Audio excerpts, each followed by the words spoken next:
for probably 10 years. I mean, I, it's hard to gather your thoughts beyond just horror. So instead, I mean, Charlie was such a force of nature. He was brilliant and he was funny, but what scared people was his persuasiveness. The only way to take him down, because he could persuade you so strongly, was to kill him. And the shock and despair that we are feeling, and I mean we as in shared by everyone at home and around this table and in this building, it's a testament to the impact of Charlie's friendship and his bravery and his character. And it's so deep a wound that we all feel. It's because it feels like he's one of us. He's part of us because he was such genuinely a patriot and a great person. So how do you work through this stuff? It's not about him or me. It's us, the viewers. You are us. What do we do? Well, you still do what you always do, but you do more of it. You stand up, you speak up, and you share the risk. Right now, you are recoiling, but you have to come back and return stronger, more fortified, and more resilient. What is ironic, fittingly, I guess, is that this is a turning point. If you believe in Charlie, you got to believe in yourself because he believed in you. This isn't over. This is the beginning. And Charlie's power just got released in all of us. He's going to be bigger now than he ever was on this chaotic planet. He made us all bigger. So I think that if you're at home and you're feeling bad, don't just get through it. And remember that he would want you to get stronger and not back down. Jesse, before I go to you, President Trump has announced that the flags will fly at half-mast for Charlie Kirk until Sunday evening at 6 p.m. I know you knew him well, too. Yeah, we're sick, we're sad, we're angry, and we're resolute. And we're going to avenge Charlie's death in the way Charlie would want it to be avenged. He was such a beautiful boy. He was an American boy. And he was incredibly positive. He was full of energy and life. And he made politics fun. You see it at his events when things blow up and the music plays. And we haven't had that in a very long time in this country.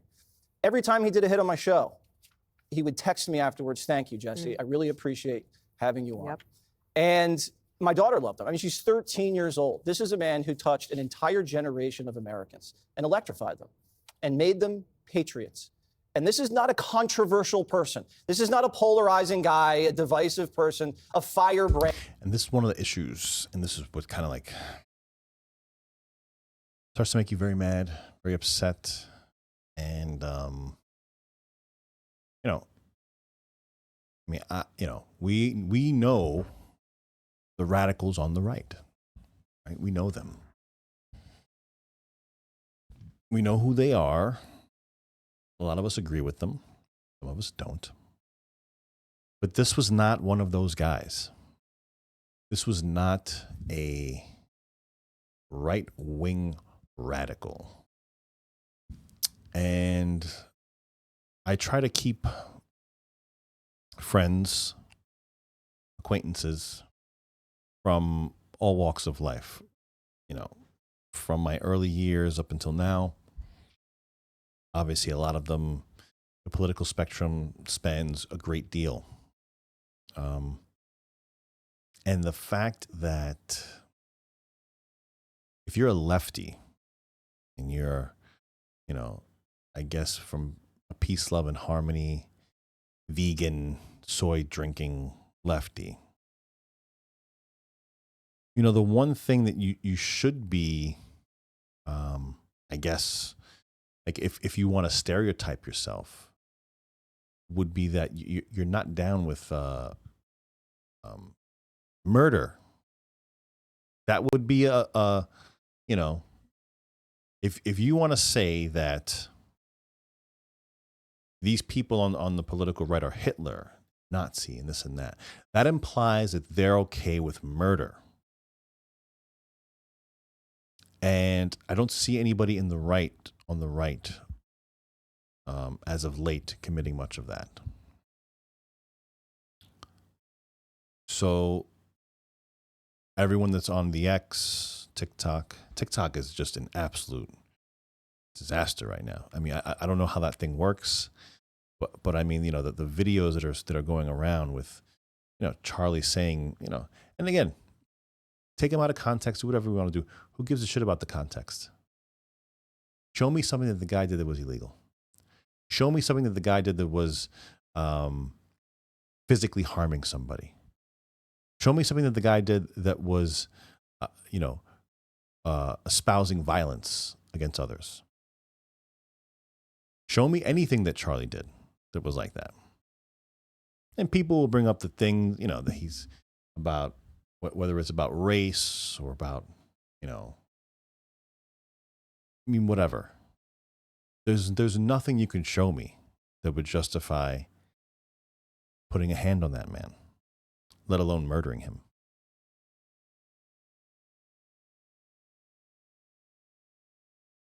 And that's why people are so angry. Because you corrupted the minds of people to the point where they murdered the moderate.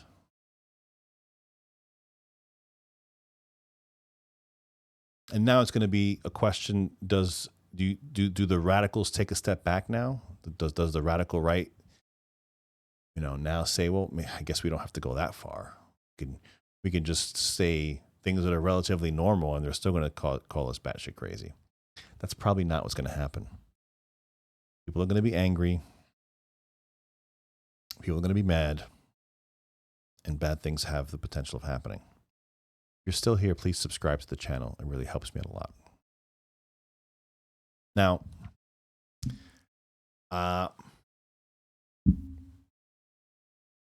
I would say that's almost what the purpose of this was. If I take my, put a little bit of a conspiracy hat on, that movement was too peaceful, too cohesive, too normal, that they couldn't allow it to continue. And allowing it to continue was only going to do but one thing. It was going to grow conservative values in the younger generation. They, in turn, were going to have more children than, the radical left. And, eventually would just take over. So it got squashed out. And with it being squashed out in the manner that it was, I think the hope is to severely radicalize the right to the point where you're pushing them over the edge and now they're going to fight back. It's almost like, if you think about it, if you think about like 9/11 or Pearl Harbor, October 7th, if you think about instances in time, I believe it was the Reichstag building Hitler bombed. That was a bit different, but instances in time when traumatic things happen for the sole purpose of pushing people over the edge and starting a war. That's kind of what this feels like. And it's sad because it wouldn't be anything that, in my view, from what I've seen of Charlie, it wouldn't be something that he would want to happen in response to his death. He would just want more talking. I don't know if that's going to happen. Yeah, the future is very grim right now. It's very gray in this moment. It almost just seems like maybe just seceding, maybe just, and when I mean seceding, I don't mean like, country, states, factions, cities. I just mean like yourself. It just makes me want to just take my family. Let's just go away somewhere quiet, away from a city, and just be a family by ourselves and have our close couple of friends. Stay off this fucking social media. And that's it. Just live life and be happy. Because if you're trying to change things, or if you're trying to have an opinion about something that people don't like,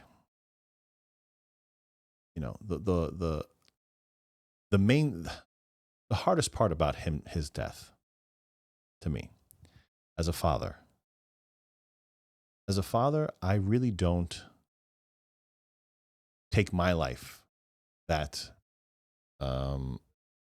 if I were to die, for example, I would almost be okay with that if it were not for my children that would have to suffer because of it. One of my good friends says, if somebody comes up to you and they point a gun at you and they say, it's either you or your kids, which one? And you just go, whew. Well, that's it. That's an easy go. That's an easy one. It really is. For almost any dad, it's a no-brainer. It is not even a question. The issue with it, now they're not going to have dad. And I don't want them to be sad. And I don't want them to hurt because of losing me. Once they get older, then you kind of become resolute with that's just going to be the case. When you have young children, especially when they're cognitively aware, I mean, once they're like between 4 and 20, they get it. They know what's going on. And his kids are right in that range. And that is the main thing that was in my mind. I just think about my kids when, let alone never coming back again, even just when I'm going to work, dropping them off at school.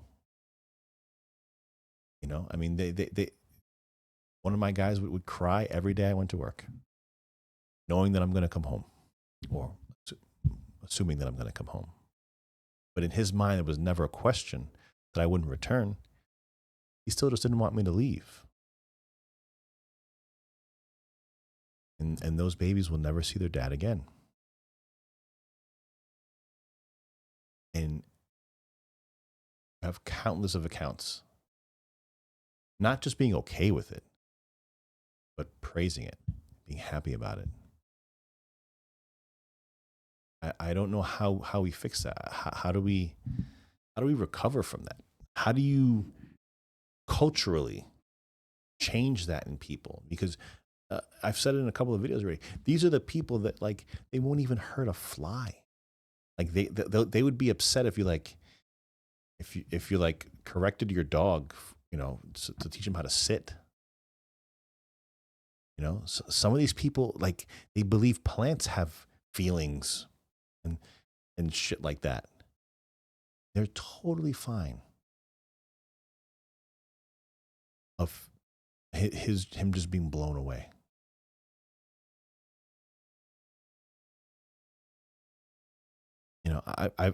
I've seen many horrible things. You talk about videos of people dying and just gruesome videos. I've seen a lot of it. I've seen a lot of it in person. I've seen past the video portion. I've seen it up close and personal. The evils that are in our society.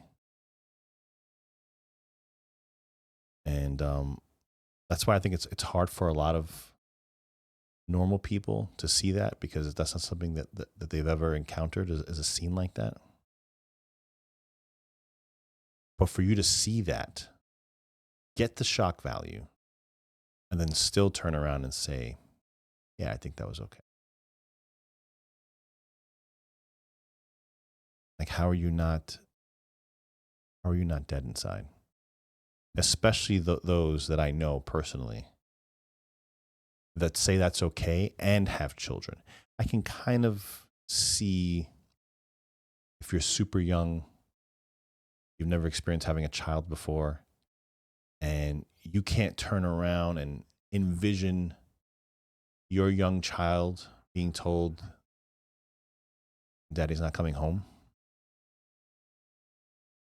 If you don't have that as a basis, then I can kind of see, stupid kids say stupid things and think stupid things. That's normal.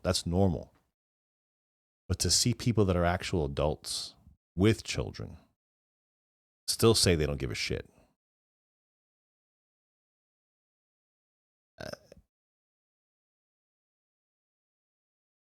I mean, it's beyond beyond anything that I can even I can't wrap my head around it. I have very different views than a lot of my friends. Like, I don't even think that capital punishment at all should be anything that we do as a society. I don't think the government should ever have the say whether someone lives or dies. That's just my personal opinion.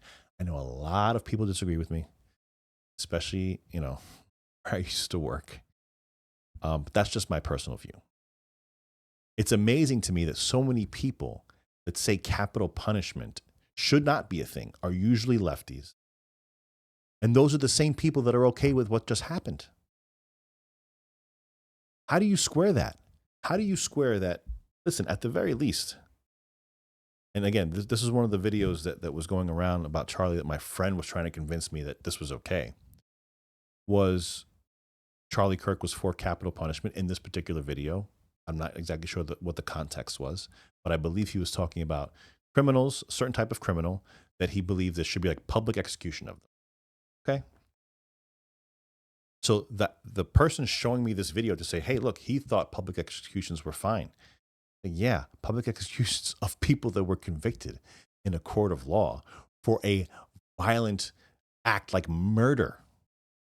That's what he's talking about. He's not talking about public execution of people that disagree with me. That's kind of there's a little bit of a distinction there, but yet people will just spin this stuff up and just run with it and believe it and digest it and just, that's their world. And I try to have a conversation with them to show them, listen, you're putting a round sphere into a square peg. It doesn't fit. Like your rationalization of this is completely devoid of the person that you actually are and say that you espouse to be. You're talking about being this lefty, this peace and love, stuff like that, and you're cool with this? Very upsetting. Yeah, I've kind of gone long on this. I was going to try to, finish this up. I think Gutfeld goes back into it a bit. Let me see if there's a spot where he goes back in. I don't think he does. I think that was it for Greg on this one. But yeah, I just kind of had to say that. I just think it's I just don't know where we are. It's very upsetting. And it's very difficult because when I pull myself out of the bubble and I peer into the other bubbles, it's like we're unrecognizable as a society. I don't know how we coexist anymore. I don't know if we can. I hope we can. Unfortunately, Charlie was one of the people that was trying to do that. That's what he was trying to do. He was trying to get us to coexist. He was trying to get us to say, okay, you believe this. This is why I don't. I believe I have more information and I'm more his line of thinking was logical. And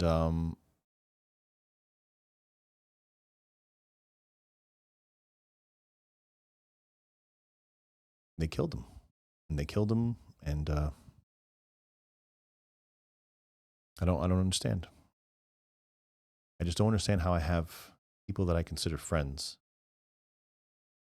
that are okay with that. I don't know how I can consider them my friends.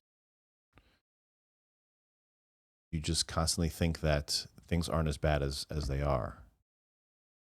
But apparently they are. So, I don't know. I got to figure that one out.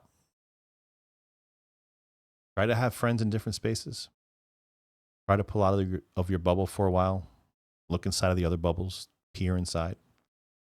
See what else is going on. Because it can only help you out in the end. Not to say that you're not going to be radicalized onto the left. No one ever goes from right to left. They only go from left to right. There's a reason why. Because the logical current flows towards us. Guys, thank you so much for joining me. 6283 Talk on the X. If you want to follow me there, please hit that subscribe button. I am John Soto, and I will see you again in the next video. Take care, guys.